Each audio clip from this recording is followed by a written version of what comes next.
Bonsoir, je suis Abel Sahi, élève ingénieur en réseau et système de télécommunication. Je suis très ravie de vous accueillir pour le deuxième webinaire organisé par OG Security Business Consulting en partenariat avec CQ9.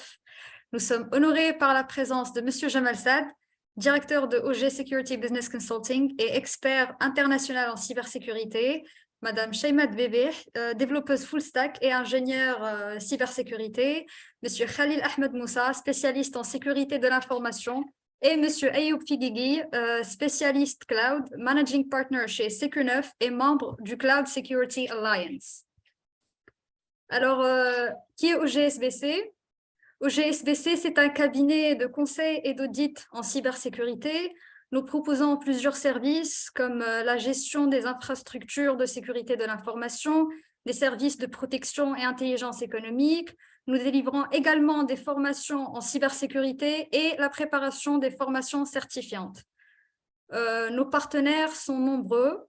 On peut notamment citer plusieurs écoles d'ingénieurs et des ambassades et plusieurs grands organismes.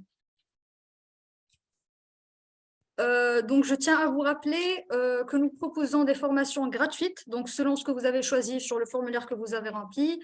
Après le webinaire, on va vous communiquer les codes d'activation ou les codes d'accès à ces formations gratuites et vous devez les activer dans les 3 jours qui suivent avant leur expiration. Donc, la solution cloud se développe de plus en plus chez les entreprises en raison des nombreux avantages qu'il offre.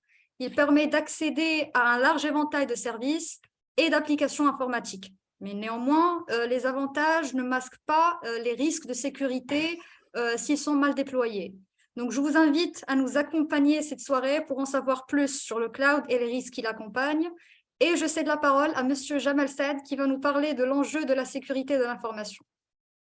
Monsieur Jamal, à vous. Merci beaucoup. Merci beaucoup, Abir.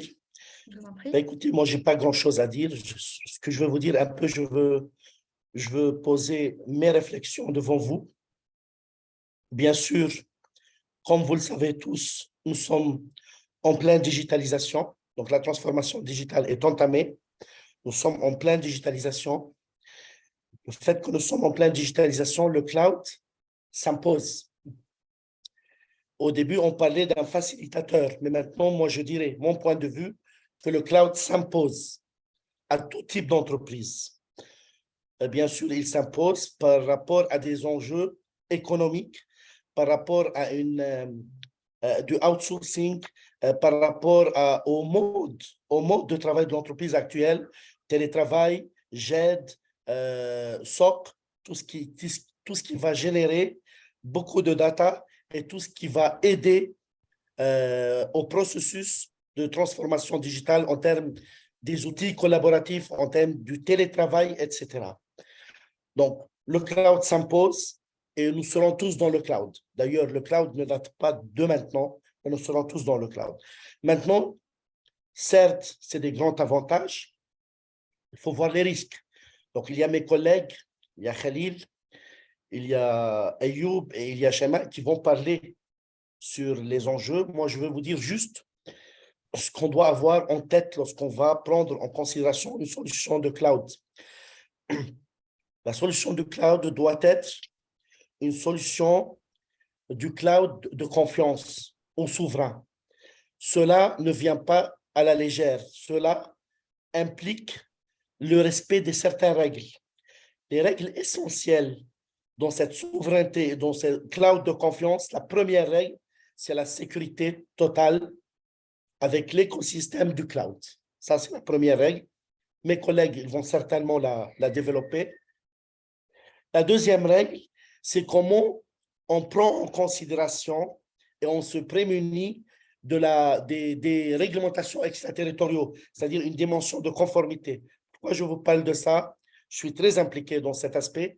Je vous parle de ça parce que de plus en plus, les pays, notamment les Américains et les Chinois, il faut savoir que 80% des fournisseurs du cloud sont des Chinois et des Américains. Donc, ces pays, notamment les Américains, ils utilisent de plus en plus leur réglementation comme arme économique. Donc, il faut prendre en considération cette partie. Il y a pas mal de réglementations. On cite le Cloud Act. Autant que le RGPD, oui, il donne la maîtrise des données aux personnes physiques et aux personnes à travers lesquelles on traite ces données, autant que le Cloud Act, il donne la maîtrise des données aux enquêteurs ou à des organismes étatiques. Vous voyez? Donc, ce sont deux pensées totalement différentes, hein. Et comme je l'ai dit, le centre de gravité des data, c'est aux États-Unis et en Chine. Donc, le GAFAM et toutes les entreprises chinoises. Donc, il faut prendre aussi cette dimension comme dimension stratégique, conformité lorsqu'on va choisir le cloud. Et aussi, il y a une règle qui s'impose par rapport à la productivité, et par rapport à tout ce qui est opérationnel, c'est que lorsqu'on va prendre en considération un fournisseur de cloud, il faut absolument regarder les contraintes qu'on va avoir. Les contraintes en termes d'un sinistre chez le fournisseur, les contraintes en termes d'un changement de fournisseur. C'est-à-dire, si jamais demain, il y a un problème dans le contrat, il y a un problème chez le fournisseur du cloud, il y a un problème dans l'évolutivité de nos outils, parce qu'on va changer ces outils sur une autre infrastructure d'une manière rapide, ça, il faut prendre en considération. Il ne faut pas qu'on soit prisonnier, faut pas qu'on soit prisonnier de fournisseurs du cloud. Donc, si vous voulez, il y a plusieurs règles. Les règles les plus importantes, c'est la sécurité du cloud, la partie conformité, réglementation, surtout réglementation extraterritoriaux. Quand je parle de réglementation extraterritoriaux, c'est les réglementations qui s'appliquent en dehors du sol du pays. Comme le RGPD, par exemple, la réglementation générale de protection de données, elle s'applique là où on traite des données à caractère personnel pour un résident européen. Ça peut être en Chine, ça peut être aux États-Unis, ça peut être au Maroc, ça peut être au Liban, n'importe où. Donc, cette extraterritorialité, elle est maintenant de plus en plus prise comme une arme économique. Il faut avoir conscience de cela et les implications et les impacts qu'on peut avoir. Et en fin de compte, comme je vous ai dit, les exigences contractuelles.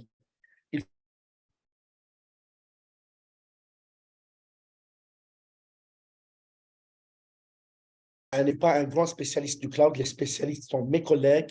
Je laisse la main à mes collègues et je les écoute avec beaucoup de plaisir. Merci beaucoup, Monsieur Jamal, pour votre intervention. Je cède la parole à Sheyma Bibih qui va nous parler du cloud en général. Merci beaucoup, Abir. Donc, bonjour tout le monde. Passons à une introduction au cloud computing. Donc, en bref, le cloud computing fait référence à l'utilisation de la mémoire et des capacités de calcul et de stockage d'ordinateurs et de serveurs répartis dans le monde entier et liés par un réseau tel Internet. Au niveau du SaaS, Software as Service, c'est un modèle économique de consommation des applications qui propose un abonnement à un logiciel plutôt que l'achat d'une licence. Concernant le type PaaS, c'est Platform as a Service. C'est la mise à disposition d'un environnement de développement et d'exploitation de logiciels sur Internet. Le troisième type, c'est l'IaaS. Donc, il fait référence à Infrastructure as Service. C'est à ce niveau-là, l'hébergeur mis à disposition une infrastructure matérielle telles que les capacités de stockage, des capacités de stockage illimitées, des puissances de calcul inégales. Donc, voilà un comparatif concernant ces types. Les formes ou bien les modes d'hébergement au cloud. Donc, on a le cloud public, à ce niveau-là, c'est l'infrastructure est séparée entre tous les utilisateurs du cloud ou bien les clients du cloud. Concernant le cloud privé, c'est dédié aux besoins propres d'une seule entreprise, devient propriétaire à cette entreprise. L'hébergement hybride, donc c'est une combinaison entre plusieurs clouds. Passons maintenant aux avantages. Donc, la puissance de calcul et de stockage, c'est à la demande. Il y a aussi l'optimisation des coûts en fonction de la durée des utilisations du service, tellement mesurable et le client ne paye que les ressources qu'il consomme. Quant à les difficultés ou bien les problèmes que les entreprises rencontrent avec le cloud, c'est qu'il y a le risque de perdre la maîtrise de l'implantation de leurs données. Il n'y a pas une garantie de la sécurisation des données. Merci pour votre attention et je cède la parole à Abir. Merci beaucoup, Sheima, pour cette présentation. Je cède la parole à mon tour à Monsieur Khalil, qui va nous parler du côté sécurité de l'information dans le cloud. Merci beaucoup Abir, merci à mes chers collègues et merci à tout le monde, merci aux gens qui se sont présentés aujourd'hui, qui ont réservé un peu de leur temps pour nous écouter, ça nous fait énormément plaisir. Alors, pour aller dans le vif du sujet, pour moi, le cloud, c'est une opportunité, ça, il n'y a pas de discussion. Pour parler un peu dans la philosophie du risk management, c'est une opportunité ou bien c'est un risque positif. Alors, c'est un risque, on doit risquer, mais il y a beaucoup de choses positives qu'on peut en tirer. Et je ne parle pas ici du fait qu'il y a du boulot et du job, etc., etc. Même si ça tue quelques autres jobs, et il faut avoir une évolutivité ou bien il faut être à jour pour pouvoir suivre les étapes du cloud, mais ça crée un énorme champ de guerre, si vous voulez, ou bien de bataille entre, je les appelle les malfaiteurs, et voilà, si je peux me mettre dans cette catégorie, les gens qui font un peu la défense, c'est parce que ça me fait plaisir et c'est ça ce que j'aime faire. Donc c'est pour ça que je vois que c'est une opportunité. Et toujours, que ce soit le cloud ou bien sûr le on-premise ou bien où qu'on soit, le maillon faible, ça sera le résultat, ou bien la conclusion de mon intervention, mais je le dis toujours, c'est le maillon faible, c'est l'humain. Si on ne forme pas les équipes, si on ne sait pas de quoi ça s'agit, techniquement et opérationnellement, parce que je fais ça tous les jours, après organisationnellement et légalement, je pense que vraiment, même si on fait les meilleures solutions de sécurité, cela n'aboutira pas, ou bien n'aboutira que peu.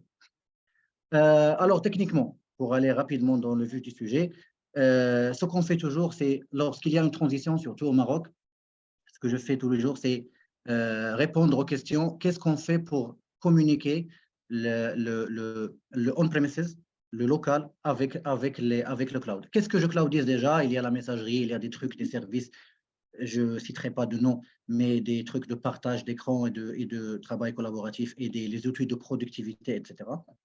Mais des fois, je dois aller jumper sur une VM, sur le cloud, pour aller communiquer avec un service en local. Vous voyez un peu. Donc, pour faire simple, VPN, site-to-site entre le cloud. Toujours, dans la sécurité, il n'y a pas une solution définitive parce qu'il y a toujours le maillon faible, l'humain, mais normalement, VPN, c'est un chiffrement. Donc, on peut penser que si on l'active, un site-to-site VPN, on peut dire, ou bien se dire qu'on est à l'abri partiellement, si vous voulez.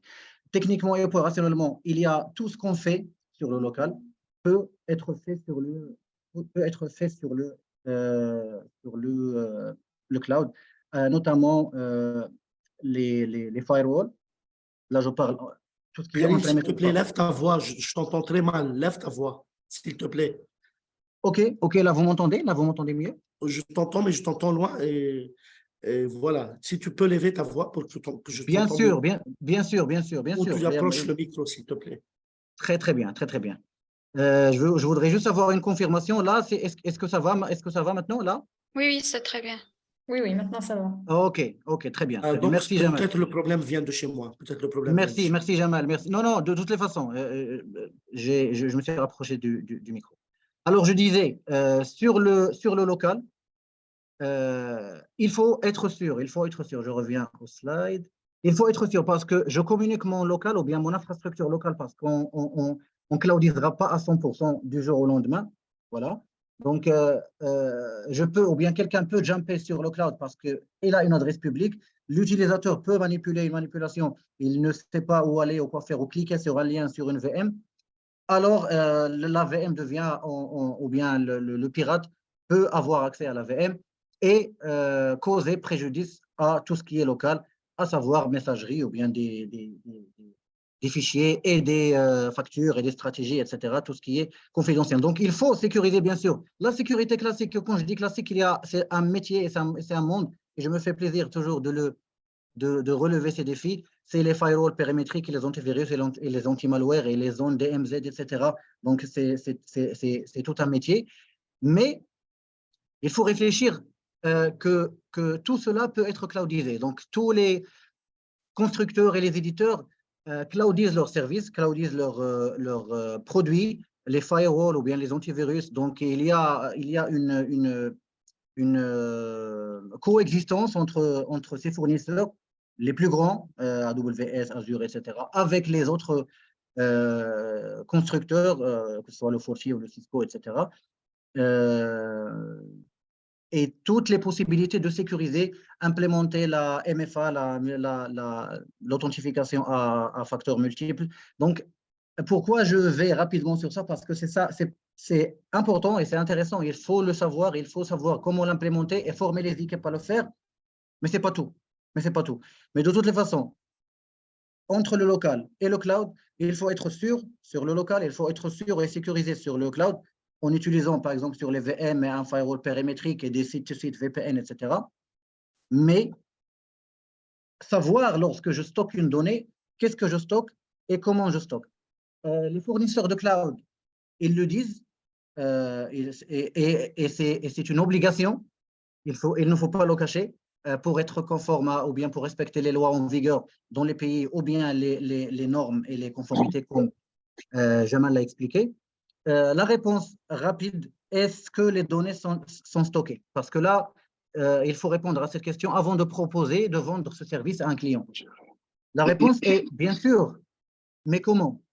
Bien sûr, pas toutes les informations, parce que lorsque je fais une solution de partage d'écran, etc., je ne vois pas des fichiers. Il y a même des manipulations et des configurations pour ne pas partager les fichiers, pour ne pas mettre les données sur le cloud. Mais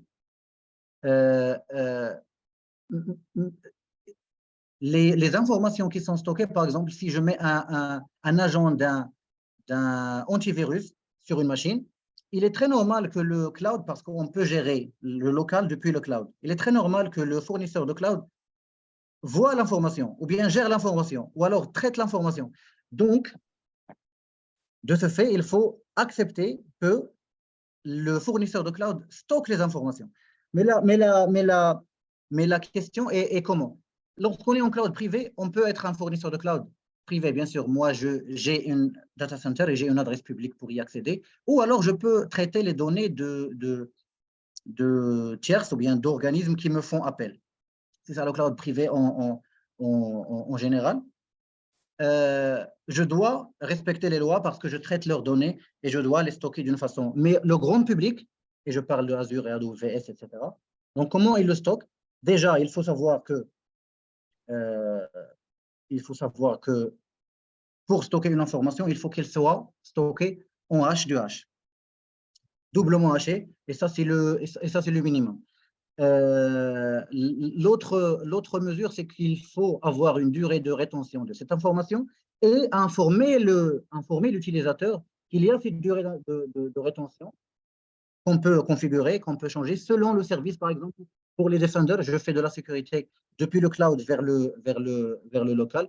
Pour, par exemple, une solution antivirale, on peut choisir et paramétrer la durée de rétention et combien de temps on peut traiter cette information qui est hachée. Donc, il y a une IA, une intelligence artificielle, qui peut voir, voilà, un lien malveillant, voilà, un spam, etc., etc. Donc, ce que je veux dire, c'est que philosophiquement, oui, la donnée est là.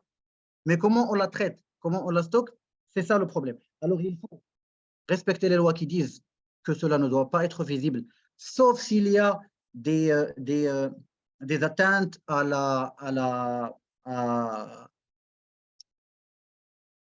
l'État souverain. Il y a des attaques, etc. Vous savez très bien de quoi je parle. Il y a maintenant le cyberterrorisme, donc, où on peut tuer. Donc, on peut très, très bien passer par ce petit contournement et dire que le fournisseur ne peut pas dévoiler l'information, mais vraiment, il y a vraiment beaucoup de conditions à respecter avant de faire cela. Donc, organisationnellement et légalement, donc, ce que je disais, il faut respecter les lois en vigueur du pays parce que le fournisseur, bien sûr, les géants du cloud public, n'ont pas des serveurs sur uniquement leur pays, les États-Unis ou la Chine. Donc, c'est, si j'ose dire, éparpillé partout.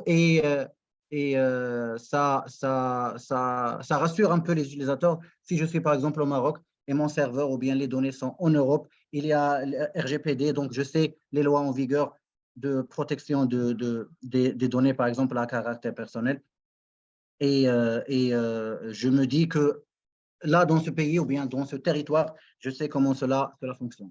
Et les fournisseurs, ils sont dans l'obligation vraiment d'informer les utilisateurs sur ces durées de rétention dont je parlais. Ils sont obligés d'informer selon l'ISO 27017.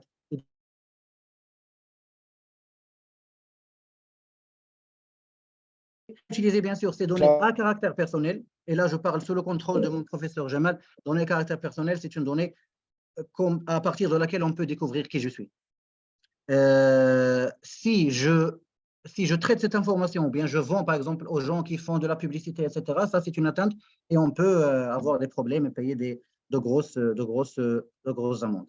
Un petit aperçu rapide sur la philosophie de la norme ISO 27000 qui se base sur la gestion du risque, c'est le backbone ou parmi les backbones de l'ISO 27005. Alors il faut gérer les risques et mener une analyse de risque bien détaillée pour découvrir déjà nos risques, les analyser, les quantifier et donner des valeurs, et après traiter selon les options de traitement du risque, partage et évitement, etc. Donc, pour par exemple la norme ISO 27017, c'est parmi la famille, ça fait partie de la famille ISO 27000. Donc, c'est une norme qui traite les aspects de la sécurité de l'information en cloud, pas les informations à caractère personnel.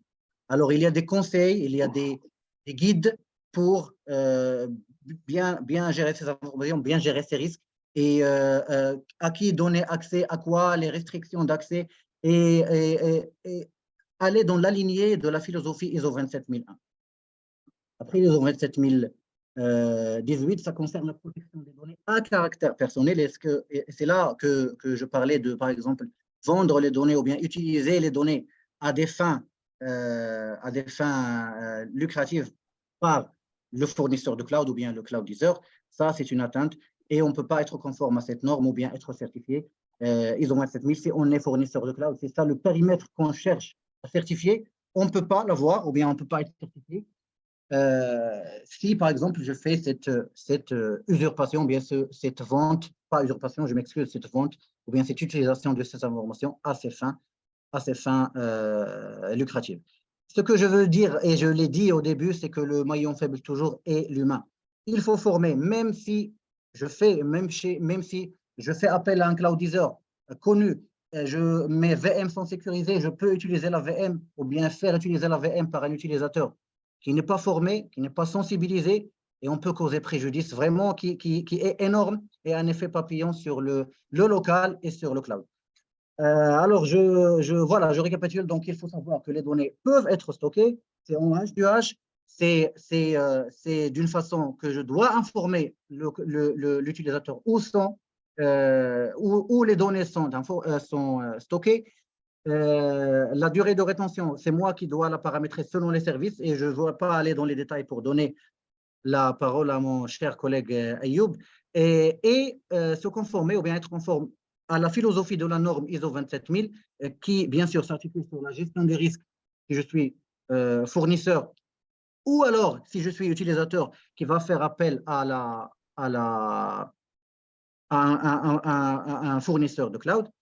Et je dois dire au final qu'il faut toujours former les gens, on peut acheter les meilleures solutions, on peut savoir et connaître les lois, mais toujours, on peut laisser une porte ouverte par laquelle un malfaiteur peut s'infiltrer. Donc voilà, c'est ce que j'avais à dire.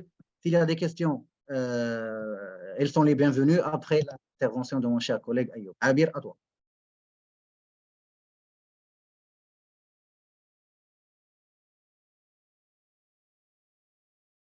Abir, active ton micro. Abir, tu dois activer ton micro, s'il te plaît. Ah, pardon. Merci beaucoup, Monsieur Khalil. Alors maintenant, Monsieur Ayoub Figuigui va nous donner sa vision globale en tant qu'expert cybersécurité et cloud. Oui, est-ce que je peux partager mes... Voilà. Bien sûr. OK. Donc, tac. C'est juste de voir le truc.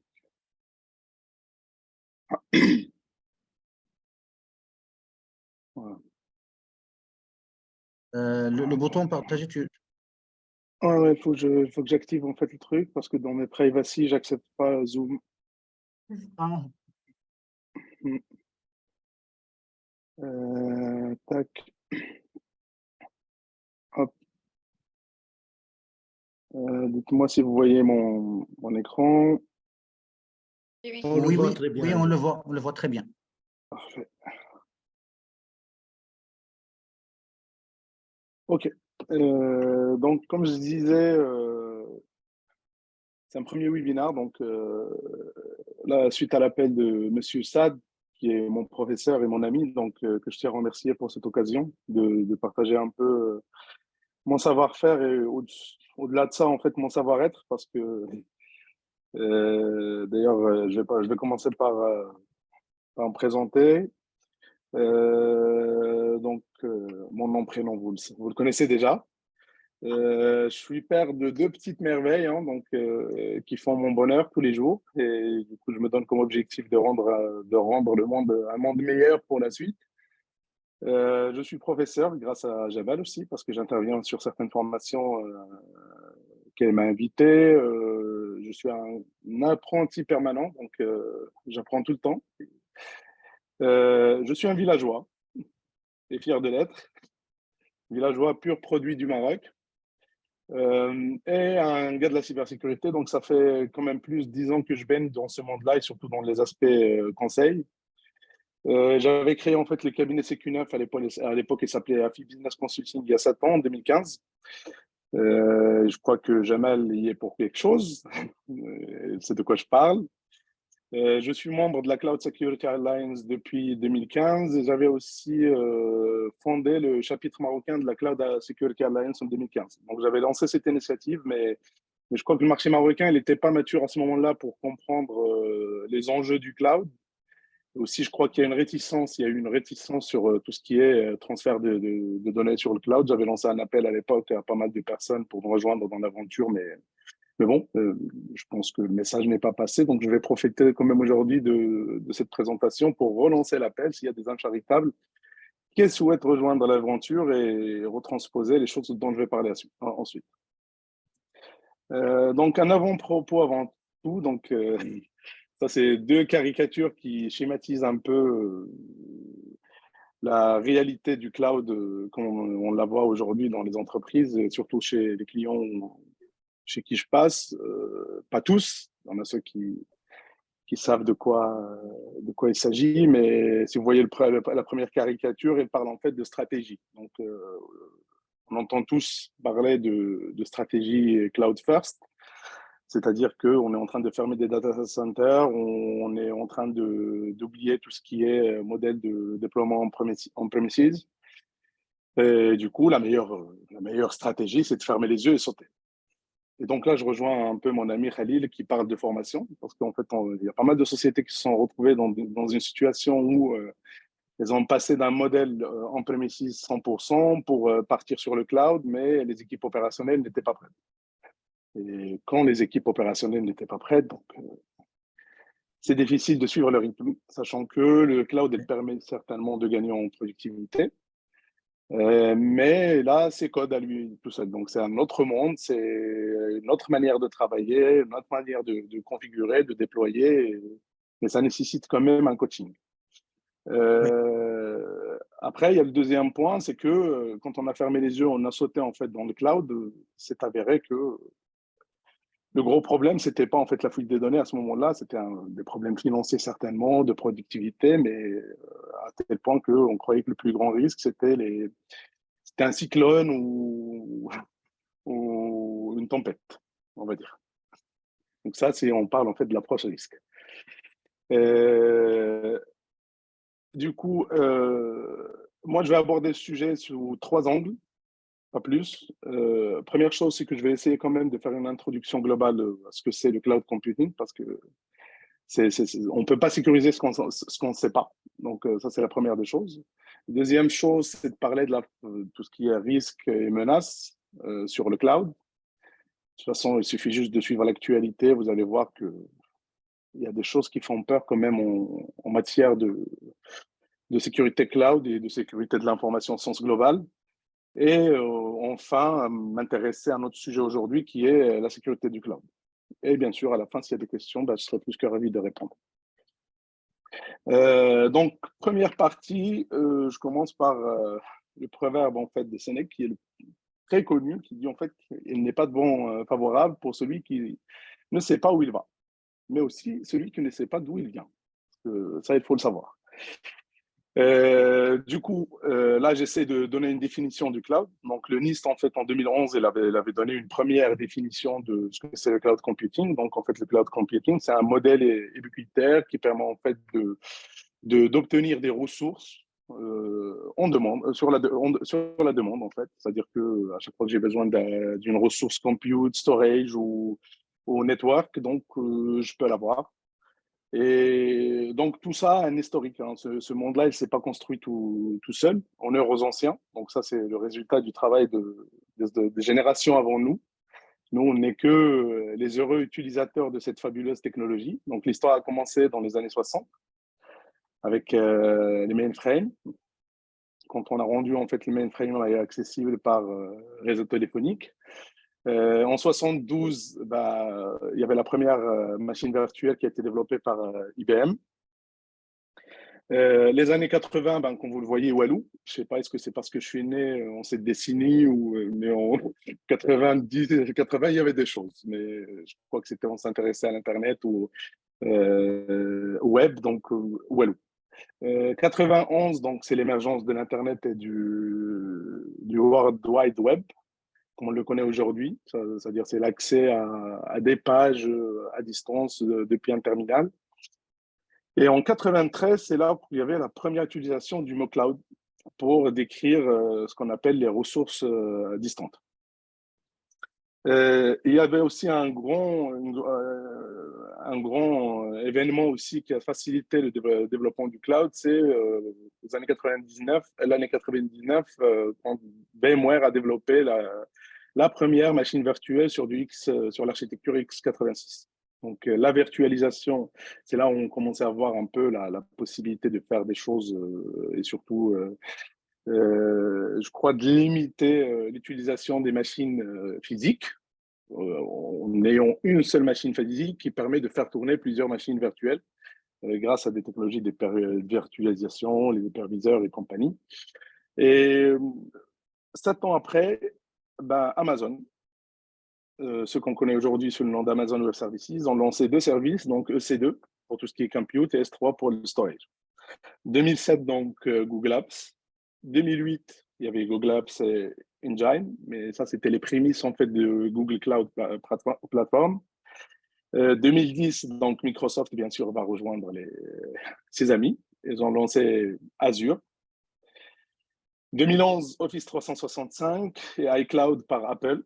Et là, on est dans les GAFAM, les GAM, parce que Facebook, à ce moment-là, jusqu'à maintenant, il n'a pas d'offre cloud, même si on peut dire que Facebook, c'est un SaaS. Et 2013, il y avait aussi une avancée technologique qui permettait encore d'aller dans les logiques d'architecture microservices et du coup, ce qu'on appelle les conteneurs et la containerisation.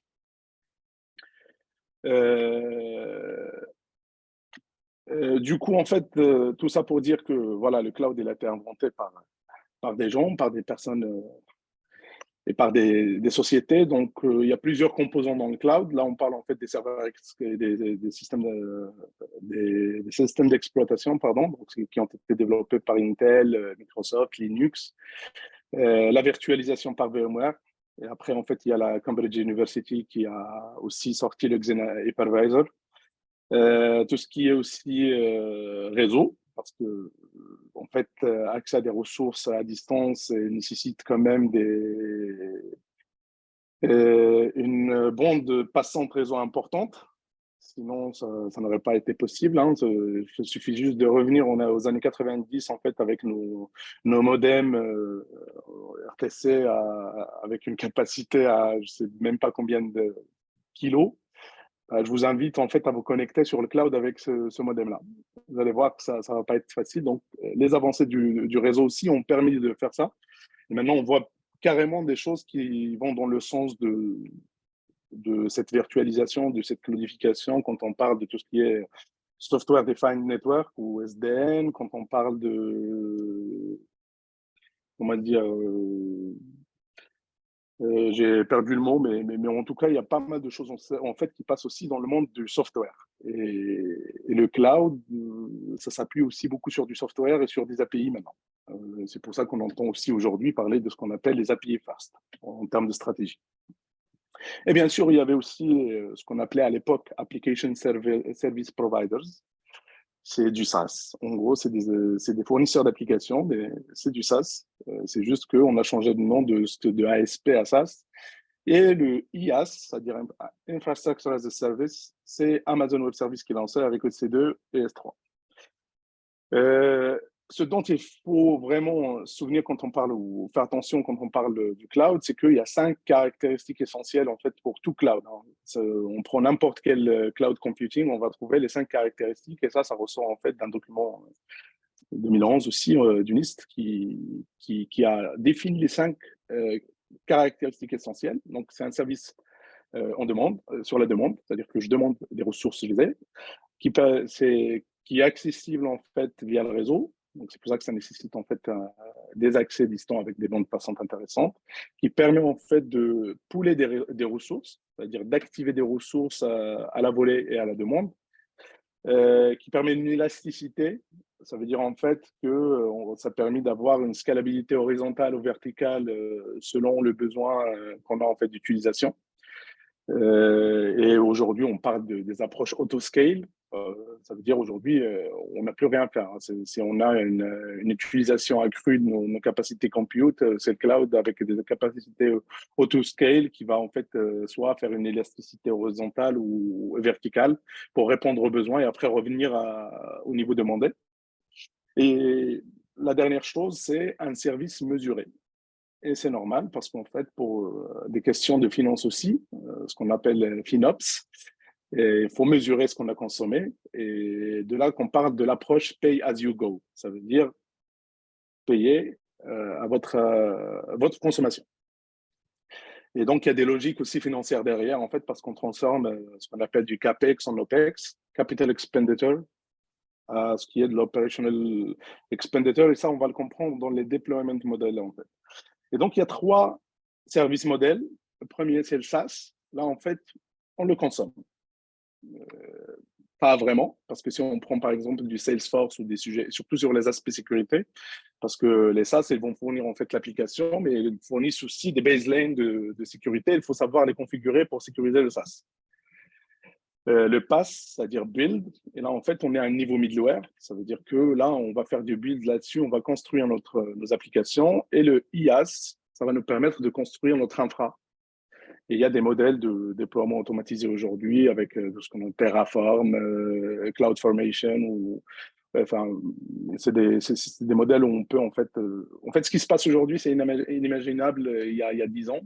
Où je me souviens installer en fait une machine qui me prend une journée. Là, on peut lancer en fait toute une infra en 3 secondes. Et du coup, il faut comprendre qu'on gagne de temps et de productivité. On est sur, je crois que si on prend un sysadmin qui est décidé en 2009, on lui montre ce qui se passe aujourd'hui, et il reviendra dans sa tombe, quoi. Il y a 4 modèles de déploiement. Donc, il y a le public, et là, en fait, c'est tous les clouds qu'on connaît qui sont connus. Donc, AWS, GCP, Azure. Et ces clouds, en fait, elles sont dans une approche OPEX. Ça veut dire on paye à l'utilisation et il n'y a pas d'investissement. Quand je dis CAPEX, ça veut dire il faut que j'investisse en matériel. Quand je dis OPEX, c'est-à-dire j'investis en rien. Je paye le service, mais j'ai quand même des équipes opérationnelles qui permettent de faire travailler.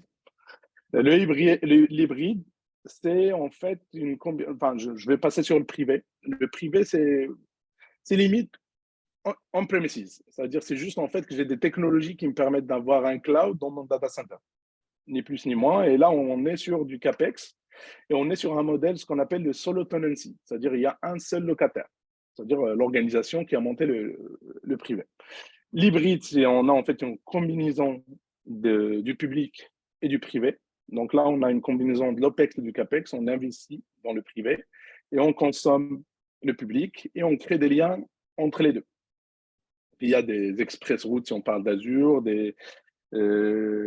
ou des gateways sur AWS. GCP, je ne suis pas un expert, honnêtement, je ne vais pas m'aventurer sur ce point-là. Et il y a le community.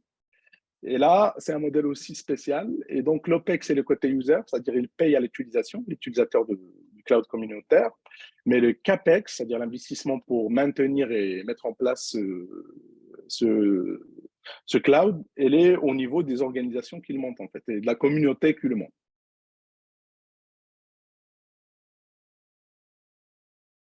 L'option, je la fais payer à l'utilisateur, mais c'est moi qui paye en fait le serveur et qui l'héberge. Tac, je suis désolé parce que je switch à chaque fois entre. Et du coup, je finis par le hype cycle, qui ne le connaît pas. Donc, pour ceux qui le connaissent, en fait, c'est Gartner qui est derrière ce fabuleux schéma en fait qui parle de l'avenir des technologies. Du coup, en fait, ça permet de suivre. Par exemple, celui-là, c'est pour le cloud. Du coup, le cloud, aujourd'hui, il n'y a pas qu'une seule technologie. Quand vous voyez toutes ces technos, donc il y a en fait 5 étapes pour chacune des technologies. Il y a en fait l'étape d'innovation. C'est là où le sujet il est innovant, donc il est nouveau. Il y a beaucoup de forces vives qui veulent travailler là-dessus. Et on atteint une deuxième étape qui s'appelle le pic des attentes. C'est-à-dire c'est à ce moment-là que voilà, tout le monde est sur le sujet. Il y a des investissements forts pour ensuite passer dans ce qu'on appelle le creux des illusions. C'est-à-dire qu'une fois qu'on a essuyé le plâtre, on a compris qu'il y a des problèmes. Donc, il y a des technologies qui vont arriver à ce creux et continuer pour atteindre ce qu'on appelle le plateau consolidation, c'est-à-dire la 5e étape, pour ensuite arriver au plateau de productivité, c'est-à-dire c'est celles qui sont sauvées, et il y en a celles qui meurent en fait au niveau du pic des illusions parce qu'on se rend compte que ces technologies ne servent à rien, il y a de nouvelles choses qui sont meilleures, et donc il y a des années pour ce que vous voyez les couleurs, mais je vous invite vraiment à voir ça parce qu'il y a pas mal de sujets autour du cloud. Par exemple, quand je prends du RPA, Robotic Process Automation, il y a du Cloud MDM, il y a du Edge Pass, tout ce qui est API-centric SaaS, avec des SaaS qui sont totalement APIisés. Et tout ça, c'est le cloud qui a permis en fait de faire émerger. Et c'est ça qui fait qu'aujourd'hui, en fait, on se retrouve dans un monde qui va vite. Parce que moi, je peux vous le dire, hein, le monde il va vite, hein, les innovations, ça n'arrête pas. On parle de fintech, on parle d'NFT, on parle de cryptocurrency, mais sans le cloud, sans cette vitesse de productivité, je crois qu'on n'aurait pas pu en fait lancer des projets ambitieux comme ça pour l'humanité.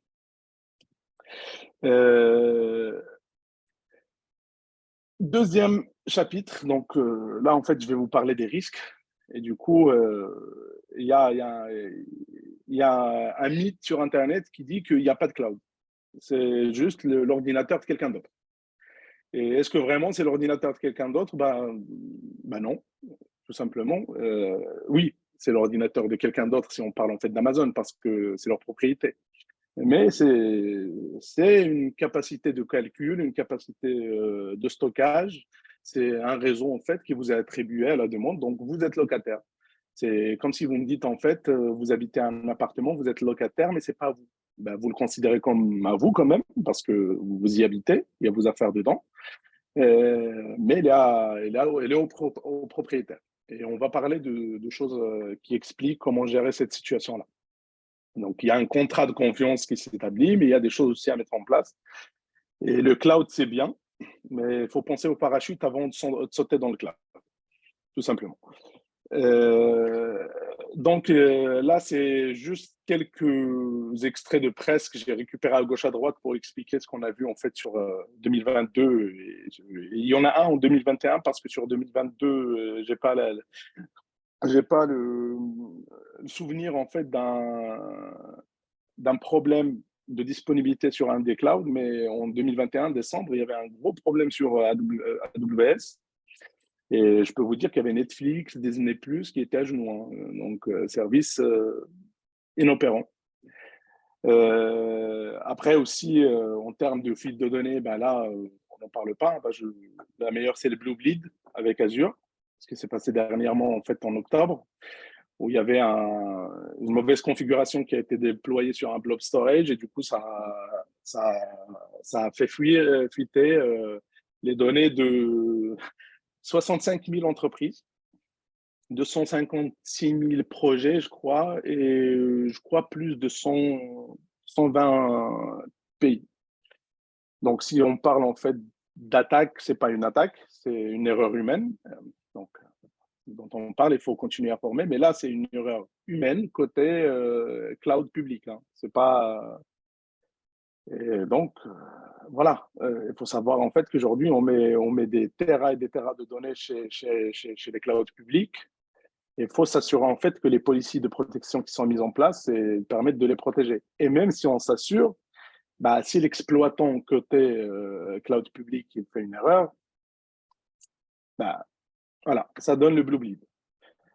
Et donc, vous avez un site en fait sur Blue Bleed, vous pouvez y aller en fait, taper le nom de domaine de votre société, voir si vos données ont fuité ou pas. Et bien sûr, il y a les attaques de Pegasus. Donc, Pegasus, c'est un groupe d'attaquants qui est connu en fait en extorsion de fonds des organisations mondiales. Ils ont attaqué Nvidia, ils ont attaqué Okta. Bah, Okta aussi, c'est le fournisseur d'identité en mode SaaS qui est connu. Bah, il s'est fait poturer plusieurs fois. La dernière nouvelle aussi, c'est la SPAS, avec une fuite de données de je ne sais pas combien de millions d'utilisateurs. Mais là, c'est une fuite de données des logins, mots de passe des utilisateurs. Donc, je vous laisse imaginer en fait la suite. Sachant qu'aujourd'hui, l'approche des pirates, c'est de chercher ce qu'on appelle l'accès initial. Initial access, c'est-à-dire de récupérer les données d'accès. Ils peuvent même en fait vous demander de leur vendre vos accès dans votre entreprise. Hein. Et il y a des gens qui achètent ça sur le dark web.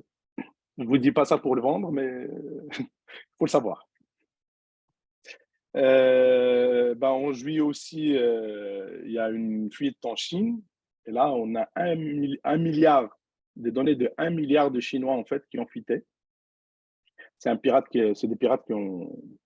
qui ont volé ça et ils demandaient en fait une rançon à la police de Shanghai. Donc oui, le cloud c'est bien, mais le cloud il fait peur aussi. C'est ce que je veux passer en fait comme message et il faut savoir en fait qu'aujourd'hui quand on travaille sur la sécurité du cloud, il faut vraiment être conscient de la responsabilité qu'on a parce que il y a des milliards ou des millions de données qui sont à la merci en fait de nos actions. En matière d'analyse de risque, donc là, parce que comme j'ai dit, je suis un membre de la Cloud Security Alliance et du coup, il y a un rapport intéressant qui a été publié en novembre 2009, donc ça date quand même, 14 ans, par l'ENISA. Donc l'ENISA, c'est l'agence européenne pour la sécurité de l'information et des réseaux. Et donc, ils ont pris 3 use cases. Tout ce qui est migration vers le cloud, l'impact sur la résilience des services, est-ce que le cloud il fournit plus de résilience ou pas? Donc ça, c'est une question. Sachant qu'on parle, en fait, quand on parle du cloud, on parle de la notion des 5-9. Ça veut dire une disponibilité à 99,999. On a une indisponibilité de 5 minutes et 12 secondes, je crois. Donc, quand même, hein, en termes de résilience, c'est très bien. Mais quand on a un problème au niveau cloud, c'est pas simple. Et aussi, le troisième point, c'est pour tout ce qui est, en fait, le e-government. C'est-à-dire, est-ce que le cloud peut répondre en fait aux enjeux du e-government? Il suffit juste de voir en fait dans les offres des clouds publics, par exemple si je prends AWS, il y a une offre AWS Government, mais dédiée au gouvernement américain. Ça veut tout dire. Donc il faut vraiment faire attention parce que, et du coup, ne connaissant pas vraiment le marché marocain, hein, mais je crois qu'aujourd'hui, en termes de migration vers le cloud, c'est pas la folie. Et tant mieux, honnêtement, tant mieux. Vaut mieux maîtriser, voir ce qui se passe ailleurs, apprendre de l'expérience des autres et après adopter une stratégie nationale pour aller sur ce truc-là. Parce que, comme je vous dis, c'est fou quand même ce qui se passe. Et donc, ils ont catégorisé les risques. J'ai mis 3, mais il y en a 4. Mais les trois que vous voyez ici, c'est les risques qui sont liés au cloud. La quatrième catégorie, c'est ce qui n'est pas lié au cloud. Et du coup, ça, c'est demandé dans le cadre des formations de ce qu'on appelle la certification CCSK, Cloud Computing Security Knowledge. Je crois, c'est ça en fait. Et donc, il faut étudier ce document-là parce que ça permet de donner une vision globale des risques qui sont encourus. Il y a trois catégories, comme j'ai dit. Il y a tout ce qui est politique et organisationnel. On a 7 risques. Donc, premier, c'est d'être bloqué dans le cloud. Ben, une fois qu'on a migré dedans, est-ce qu'on peut en fait avoir une stratégie de réversibilité pour revenir là où on veut?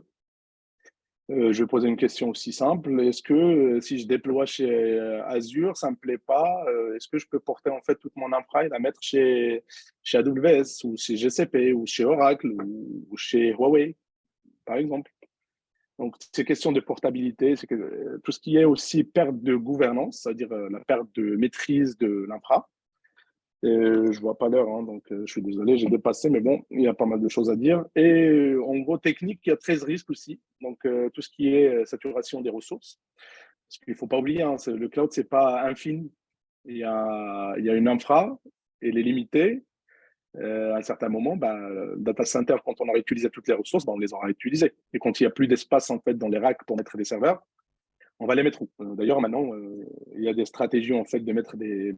Il y a déjà en fait, des data centers qui sont en mode sous-marin parce qu'on économise dans l'énergie de refroidissement. Je crois qu'il y avait même une histoire de mettre des serveurs dans un data center volant par Facebook.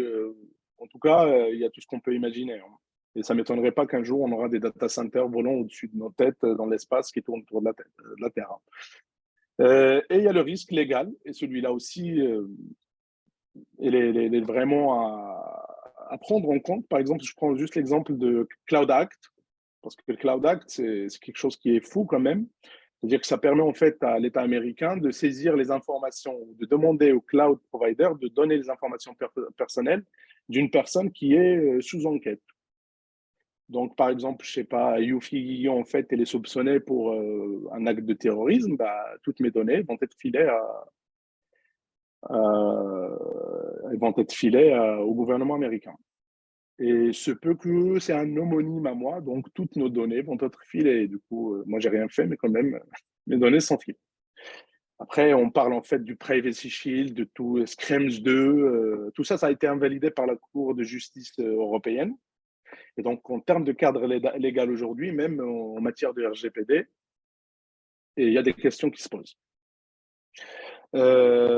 Donc ça, c'est le deuxième volet. Et du coup, la troisième histoire dont je vais parler, c'est qu'on dit en fait les clouds, ils improvisent, ils continuent à improviser, mais c'est le vent qui est coupable de les faire bouger. Donc, on peut en fait avoir des clouds qui disent qu'on est sécurisé, mais quand il y a la tempête d'une attaque ou quelque chose comme ça, une vulnérabilité zero day, ce qu'on voit chaque jour, parce qu'il ne faut pas oublier que le cloud aussi utilise des technologies autres qui ont des vulnérabilités zero day. Donc, on peut se poser des questions en fait. Là, j'ai essayé en fait juste de me poser une question simple. J'ai pris en fait les caractéristiques du cloud, donc celles dont j'ai parlé au début, les 5. Et après, la simple question, c'est qu'en fait, si je veux répondre à ces caractéristiques, quels sont les principes de sécurité, ou ce qu'on appelle la CIA ou la DIC, disponibilité, intégrité, confidentialité. Donc, pour tout ce qui est service en demande, c'est très clair qu'il faut que ce soit disponible et qu'il soit confidentiel. Parce que si moi, j'utilise un service en demande, je vais accéder aux choses que j'ai demandées et qui m'appartiennent. Il ne faut pas que j'accède aux choses de quelqu'un d'autre, même s'ils sont disponibles. Et c'est ça la notion de multi-tenancy. On parle aussi de network access, et là, il faut aussi des réseaux résilients qui permettent l'accessibilité à distance. Par exemple, quand on coupe des câbles sous-marins, il faut se poser des questions. On va prendre aussi tout ce qui est en termes de ressources pooling. Donc là, on est sur des aspects aussi d'intégrité et de disponibilité, c'est-à-dire que ce que je demande comme ressource, il faut qu'il soit intègre. C'est pas que je vais demander en fait à un serveur, vous me filez un serveur vérolé, par exemple. Et il faut qu'il soit disponible. Si je prends tout ce qui est élasticité, là, on est en fait sur la problématique dont j'ai parlé de disponibilité, parce que si il n'y a plus de ressources, il n'y a plus de ressources. On peut demander une machine, s'il n'y a plus de ressources, on ne peut pas l'avoir. Et aussi d'intégrité, parce que l'intégrité de la demande. En gros, si je vais faire une demande je sais pas, un autoscale de 5 machines, il faut que ce soit 5 machines, pas 20. Et mes heures de service, là, on est sur vraiment de l'intégrité, parce que les mesures qui doivent être relevées par le service cloud, il faut qu'ils soient intègres pour permettre de calculer les coûts, l'utilisation, la consommation, les pics d'utilisation, et suivre en fait la stratégie de déploiement dans le cloud. Une fois que j'ai dit ça, donc il faut que je parle un peu de comment assurer la sécurité de cloud. Donc, il y a ce qu'on appelle la Cloud Security Alliance. Il y a aussi d'autres initiatives. Hein. Par exemple, si je prends en France, il y a la Cloud Secnum. Il y a aussi, je crois que la CCNF ou en Allemagne. Mais partout dans le monde, on voit en fait émerger des législations qui permettent un peu de limiter l'impact de ces déploiements dans le cloud. Et donc, la Cloud Security Alliance, c'est une organisation qui est leader sur la promotion des bonnes pratiques de sécurité et sur l'augmentation du niveau de sensibilisation des utilisateurs cloud. Ça tourne autour de plusieurs sujets, donc les concepts, l'architecture, le risk management, la sécurité des applications, le chiffrement des données. Et donc, il y a en fait un document qui est gratuit. Hein. Et là, vous avez toute la base de connaissances qui vous permet de voir quels sont les contrôles sécurité qu'il faut mettre dans le cloud. Et ces contrôles sécurité, vous pouvez les trouver en fait dans ce qu'on appelle la Cloud Control Matrix. Ça, c'est un fichier Excel qui regroupe tout ce qu'il faut vérifier, que ce soit en termes d'IAM, de continuité business. Et ils ont lancé un peu plus intéressant que ça, parce qu'aujourd'hui, tous les fournisseurs cloud, ils sont certifiés une certification qui s'appelle STAR. Et la certification STAR, c'est la Cloud Security Alliance qui est derrière. Je vais en parler après. Mais aussi, ce qu'il faut comprendre, c'est une deuxième question qu'il faut se poser vraiment. Quand je suis dans le cloud, sur quel aspect sécurité je suis responsable? Et là, c'est la notion de l'accountability. Qu'est-ce que je dois sécuriser en fait? Eh bien, ça dépend du modèle de déploiement. Et donc, il y a un truc qui s'appelle Pizza as a Service.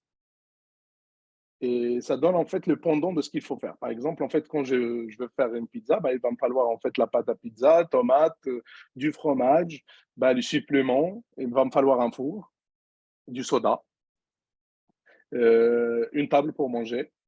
Et après, en fait, l'action, c'est manger.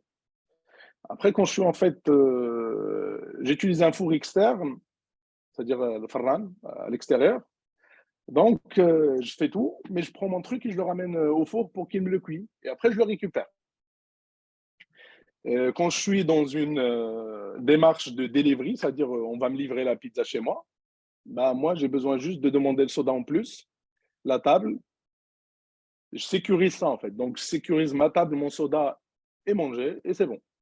Et quand je suis en fait sur du dining out, c'est-à-dire je mange dans un resto qui donne des pizzas, moi j'ai besoin de ma pizza, la table s'en occupe et s'occupe de tout. Et le modèle cloud, c'est pareil. Donc sur tout ce qui est infrastructure as a service, on arrive en fait, donc la partie physique, la partie virtualisation et les côtés cloud provider.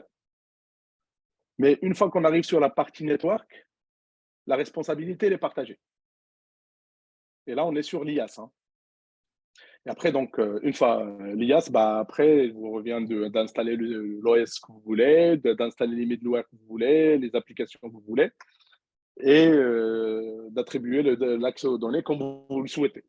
Quand on est sur un modèle PaaS, c'est au niveau middleware. C'est-à-dire qu'en fait, on va vous installer un Apache ou un JBoss, ou en gros, on est sur une couche où on est sur un serveur d'application. La sécurité aussi, elle est partagée à ce niveau-là. C'est-à-dire qu'il y a un effort quand même à faire, parce que le JBoss qu'ils vont me fournir, très bien, mais qui configure les headers, qui configure la politique sécurité, ça me revient.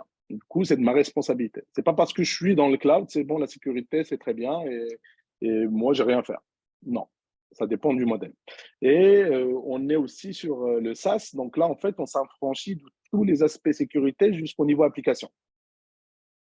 Mais le data access reste quand même de notre côté. Et donc, il faut configurer en fait l'application telle que livrée. Je prends Salesforce. Salesforce, il va vous fournir en fait l'application, mais le modèle de profil, les accès au site, est-ce que c'est des sites privés, tout ça, c'est à vous de le configurer. C'est pas parce qu'on est en SaaS que c'est bon, je m'occupe de rien. Et tout ça pour dire que ce modèle de partage de responsabilité, c'est la base, il faut le comprendre pour savoir ce que je sécurise. Et donc, là, je vais parler de deux choses. Ça va être peut-être mon dernier slide. C'est qu'il y a deux choses aussi qu'il faut comprendre. Il y a la sécurité dans le cloud et la sécurité as a service. Ça veut dire les services sécurité fournis par le cloud.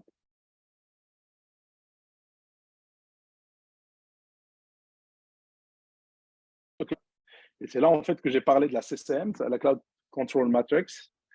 Et il y a le CIQ, c'est-à-dire c'est un questionnaire d'auto-évaluation qui vous permet, en fait, d'évaluer votre cloud. Si vous êtes en cloud privé, posez-vous ces questions-là et dites-vous, est-ce que j'ai respecté tout ça?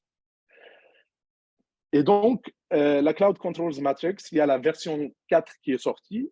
Donc, ça a rajouté, je crois, 64 contrôles supplémentaires, y compris des sujets autour de la privacy, parce que là, on parle du GDPR, de pas mal de choses, donc il fallait aussi suivre cette tendance législative. Et il y a 17 domaines, donc il y a l'IAM, chiffrement, logging, gouvernance, risque, compliance, donc 17 domaines qui sont organisés en 197 contrôles. Et c'est ce qui est utilisé dans le cadre de ce que j'ai appelé tout à l'heure la certification STAR. Et la certification STAR, c'est Security Trust. Donc là, on parle de la sécurité, la confiance, et assurance, c'est-à-dire l'assurance, and risk. Et cette certification, en fait, elle est à deux niveaux. Il y a le premier niveau, level 1. Donc, quand je suis un cloud ou un fournisseur cloud, je fais un self-assessment avec le questionnaire et ça me permet en fait d'avoir mon niveau de est-ce que je suis level 1 ou pas. Et donc, bien sûr, pour aller sur level 2, il faut passer level 1. Et level 2, à ce moment-là, je fais appel à un audit externe. C'est comme si c'était un audit à blanc que je fais chez moi, si on veut faire le pendant avec ISO 27000. Et l'audit de certification, c'est level 2. Et vous pouvez aller en fait sur le site de la Cloud Security Alliance, ils ont un registre en fait de toutes les entreprises et les fournisseurs cloud qui sont certifiés. Ça vous permet déjà d'avoir en fait un niveau de. Donc, si vous êtes sur un appel d'offres, vous êtes en train de vous interroger sur l'utilisation d'un cloud ou autre. Donc, je crois que ça vous permet au moins d'avoir une première évaluation du niveau de sécurité. Et du coup, l'autre tableau qui fait un peu peur là sur la droite, là, on parle de security as a service. Et quand je dis security as a service, ça veut dire en fait chaque cloud, ce qu'il fournit comme moyen de sécurisation. Parce qu'en fait, par exemple, si je prends Azure, si je prends la partie network, j'ai des VNet, j'ai des NSG, j'ai des gateways Internet, j'ai des gateways VPN, j'ai du Defender, j'ai du KMS, j'ai du Kvault. Tout ça, c'est des produits Azure à utiliser pour sécuriser l'infra Azure. Et c'est intelligent parce que ça permet en fait d'avoir une intégration complète du cloud. Quand je déploie en cloud, j'ai des services sécurité dans le cloud. Par contre, je pose une question sur le chiffrement. Parce que si je chiffre et j'utilise en fait le Kvault, la clé, elle est dans le Kvault, qui lui-même est dans le cloud public. Donc cette clé-là, on dit qu'elle est chiffrée par une clé master. Mais cette clé master, elle est dans le cloud. Donc, si un opérateur a l'accès à la clé, d'où le fait qu'on parle aujourd'hui des approches BIOC, Bring Your Own Key, ou HIOC, Hybrid. Voilà, ça veut dire qu'en fait, on a deux clés. Le chiffrement, je crois que c'est l'approche dont tu parlais, Khalil, quand tu as dit le H du H. Et du coup, là, c'est un mapping qui est fait par Adrien Grigorov et Marius Mokanou. Donc, c'est des gens, en fait, qui sont très sérieux dans le monde de la sécurité et qui permettent, en fait, de voir par rapport aux différents clouds publics, qu'est-ce qu'ils offrent comme service de sécurité. Et si je vois en fait ce mapping-là, tout de suite, je dis que c'est Azure qui fournit le maximum. Sachant que Amazon aussi, parce qu'Amazon vient de lancer un service aussi qui s'appelle AWS Security Lake, et je crois que ça va tuer tous les CM, je pense. Après, on verra. Que c'est une approche après qui est un peu plus robuste en fait en termes de gestion de données, en termes d'exploitation pour tout ce qui est ce qu'on appelle SOC, CISERT ou équipe de réponse aux incidents de sécurité. Voilà, et du coup, bien sûr, comme je fais en fait ce webinaire au Maroc, je suis marocain, donc j'ai fait une petite recherche en fait pour voir dans l'écosystème marocain la place de la sécurité des clouds. Du coup, je me suis intéressé à l'aspect légal. Il y a 2 lois en fait en 2020 qui sont sorties, donc la loi en fait sur la cybersécurité et la loi pour la confiance dans les services électroniques et transactions électroniques. Il y a une ancienne loi aussi sur tout ce qui est en fait l'échange des données légales, l'échange électronique des données légales, mais je reste sur Et après aussi, je suis allé sur la loi 0908, qui est liée à tout ce qui est protection des données. Je vous avoue que je ne suis pas un expert, je n'ai jamais travaillé sur ces sujets-là, parce que mon expérience, elle est européenne, on va dire, et aussi asiatique maintenant, parce que je me suis installé à Dubaï depuis... Et il y a une directive côté Banque Al Maghrib. C'est la seule qui, en fait, dans laquelle j'ai trouvé le mot cloud. Donc, je crois qu'aujourd'hui, est-ce que c'est le cloud? Il n'est pas dans la stratégie. C'est des questions que je me pose pour les professionnels qui sont dans le métier, en fait, au Maroc. Mais je crois que la directive Banque Al Maghrib est claire. C'est-à-dire que je pense que les banques aujourd'hui au Maroc, elles ont commencé à utiliser du cloud. Du coup, il fallait donner les règles minimum d'utilisation de ces services. Et comme j'ai dit, donc, moi, j'avais lancé en 2015 un chapitre marocain pour la Cloud Security Alliance. Il n'a pas décollé. Faisons-le décoller. J'espère que ça va coïncider un jour avec le moment où le Maroc sera prêt pour le cloud et on sera plus que ravis d'apporter notre brique à l'édifice en fait, pour accompagner l'effort de sécurisation du cloud. Et du coup, c'est mon dernier slide. Et je finis en fait mon intervention par la belle phrase qui dit qu'il n'y a pas de questions bêtes et il n'y a que des réponses bêtes. Donc,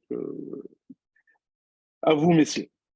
Merci beaucoup, Monsieur Ayoub. Je remercie tous nos intervenants pour leur partage d'informations. Et on passe maintenant aux questions des spectateurs. Donc, on commence par la première question.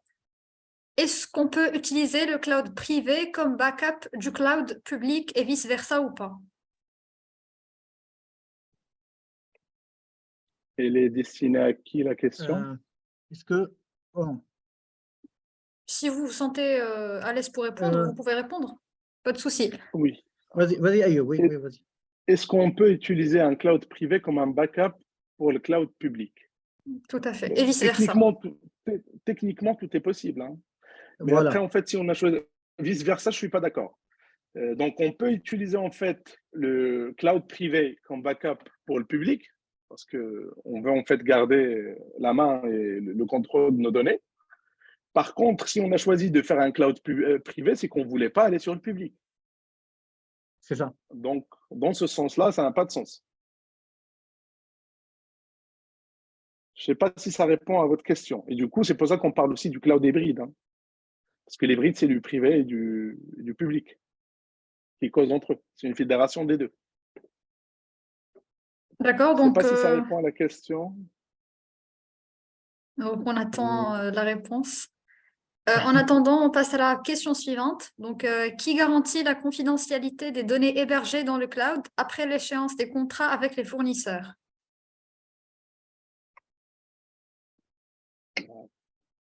Personne? Écoutez, là, je veux intervenir sur cette question. Oui. Et même normalement, dans la durée du contrat, oui, Ayoub, je te laisse répondre si tu souhaites. Oui, j'ai dit, personne, normalement, à la fin du contrat, normalement, toutes les machines, elles sont éteintes et tuées. Les poules de machines, elles sont tuées. Il faut s'assurer qu'elles sont éteintes et détruites. Mais, excusez-moi, personne. C'est exactement ça. C'est exactement ça. En fait, de point de vue conformité, en fin du contrat, ces données, à part les exigences légales, doivent être détruites. Donc, la question ne se pose plus. La question ne se pose plus. Okay? Mais je ne veux pas être paranoïaque, mais même pendant la durée du contrat, je suis désolé. Je ne veux pas être alarmiste, mais on n'en sait rien. C'est sûr, c'est sûr. Je suis entièrement d'accord avec toi. D'accord, donc la question suivante, quels sont les différents métiers de la sécurité du cloud? Oups. Eh ben, Ça c'est va. tous les métiers de la sécurité appliqués au cloud. Donc, je vous laisse voir en fait le référentiel des métiers de l'ANSSI, l'Agence nationale de sécurité des systèmes d'information en France, parce qu'ils ont sorti en fait un document en fait qui recense les métiers. Mais il n'y a pas de CISO cloud. Hein. Il y a un responsable sécurité global, mais après il y a architecte sécurité cloud. Il y a, on peut dire qu'il y a des pentesters qui sont spécialisés dans le cloud. Il y a aussi des ingénieurs sécurité cloud. Parce que, comme j'ai dit, c'est des technologies qui sont différentes de on-premise. C'est une autre logique. Il y a le DevSecOps. Donc, il y a des SecOps, c'est-à-dire les opérations cloud, c'est-à-dire la sécurité opérationnelle dans le cloud. Et il y a aussi DevSec, donc ceux qui mettent en place tout ce qui est audit de code ou audit des applications déployées dans le cloud, audit de configuration, qui permet en fait de voir toutes les images de conteneurs, toutes les images de cœur avant qu'ils soient déployés. Aujourd'hui, en fait, il faut prendre tous les métiers de la cybersécurité. On peut dire qu'on peut les transposer sur le cloud parce que finalement, c'est une spécialisation. D'accord, merci beaucoup. Donc, je pense que c'est la dernière question qu'on a eue. Merci beaucoup, messieurs. Merci pour vos interventions. Merci également aux spectateurs. Je tiens à vous rappeler que les formations que vous avez choisies en remplissant le formulaire, vous allez les avoir juste après le webinaire. On va vous communiquer les codes que vous devez activer dans les 3 jours qui suivent avant qu'ils n'expirent. Donc, merci beaucoup encore une fois pour votre temps, pour votre partage d'informations et on vous donne rendez-vous pour le webinaire prochain, Inch'Allah. Bonne soirée à tous. Merci à vous tous. Merci. Merci Bonne à soirée. You. Bonne soirée, merci à tout le monde et voilà, on se revoit Excellent. dans le prochain webinaire. Bonne soirée. Bonne soirée, excellente soirée. Voilà, Abir, à toi. D'accord.